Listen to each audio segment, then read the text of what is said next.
Even bin Laden himself warned us 3 weeks earlier.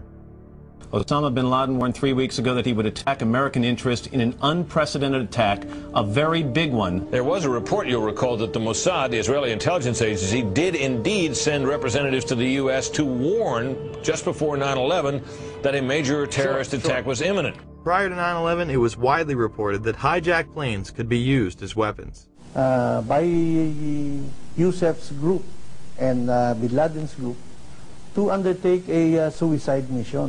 Murad narrated to us about a plan by the Ramsey cell in the continental U.S. to hijack a commercial plane and ram it to the CIA headquarters in Langley, Virginia, and also the Pentagon. And they found more evidence, pointing to other targets, evidence the Philippine government says it passed on to the U.S. The targets they listed were CIA headquarters, Pentagon, Transamerica, Sears, and the World Trade Center. President Bush even received the Phoenix memo, stating bin Laden was determined to strike in the U.S. in August, right before the attacks.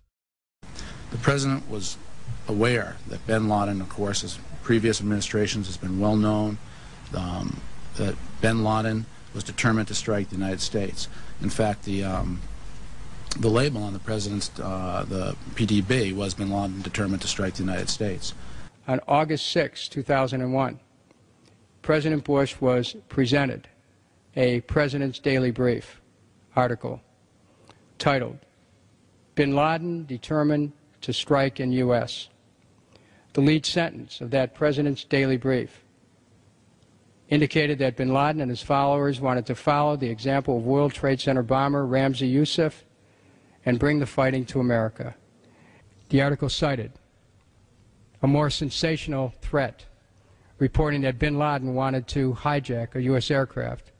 The President's Daily Brief item included information from the FBI indicating patterns of suspicious activity in this country, consistent with preparations for hijackings. The president broke his silence today about the revelations earlier this week that he had been briefed before September 11th about a possible al-Qaeda hijacking plot. The comments took place in the White House South Lawn setting where the press could not ask questions. While he was honoring the Air Force football team, his comments diverted to what has become topic A in Washington. You know what's interesting about Washington?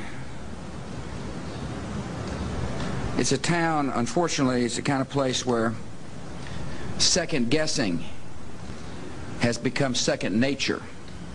What I want to say to my Democratic friends in the Congress is that they need to be very cautious not to seek political advantage by making incendiary suggestions, as were made by some today, that the White House had advance information that would have prevented the tragic attacks of 9/11.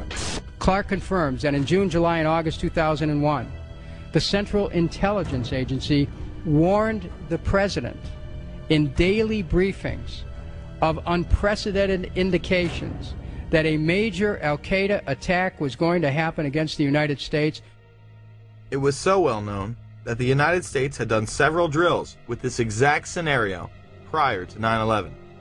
We're going to take a closer look tonight at another example of where, despite the conventional wisdom, there were people in the United States who actually were preparing to defend against the kind of attacks which occurred here on 9/11. The North American Aerospace Defense Command, NORAD for short, has been defending the skies over the U.S. and Canada for almost 50 years, 46 to be precise. USA Today reports that in the 2 years before the attacks on September the 11th, NORAD conducted exercises using hijacked airliners as weapons. And one target was the World Trade Center. Here's ABC's Brian Ross. President Bush has said again and again that no one could have imagined what Osama bin Laden ordered for September 11th. We knew he hated us, but there was nobody in our government, at least, and I don't think the prior government, that could envision flying airplanes into buildings on such a massive scale. But that turns out not to be true. U.S. military planners did envision and practice those very scenarios. As reported by USA Today, the North American Aerospace Defense Command, NORAD, conducted exercises with fighter jets, simulating hijacked planes flown into the World Trade Center in the 2 years before the attacks. Pentagon planners also envisioned the attack on the Pentagon 5 months before it happened. One of these drills was run on June 1st and 2nd of 2001. Amalgam Virgo was an exercise where multiple attack scenarios would be occurring simultaneously, including attacks from cruise missiles, unmanned aerial vehicles, and hijacked aircraft. The scenario also envisioned a hijacker taking control of a commercial aircraft and slamming it into the nation's capital. The exercises would constantly be monitored by military satellites and planes. Osama bin Laden was the poster boy for this plot, appearing on the cover.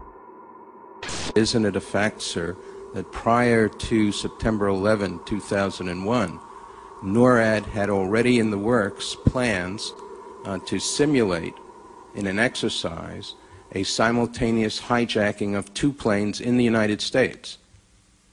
Colonel Scott, do you have any data on that? I'm not aware of that, sir. I was not present at the time. That was Operation Amalgam Virgo. Yes, sir. So what did happen on 9/11? The truth is, there was a lot more going on that day than we are being told. There were several war games and exercises being run simultaneously, involving multiple government agencies. John Fulton and a team from the CIA would be conducting a drill at 8:45 a.m.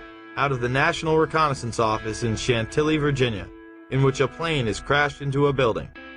Other drills would literally cripple our defensive and investigative abilities on that morning.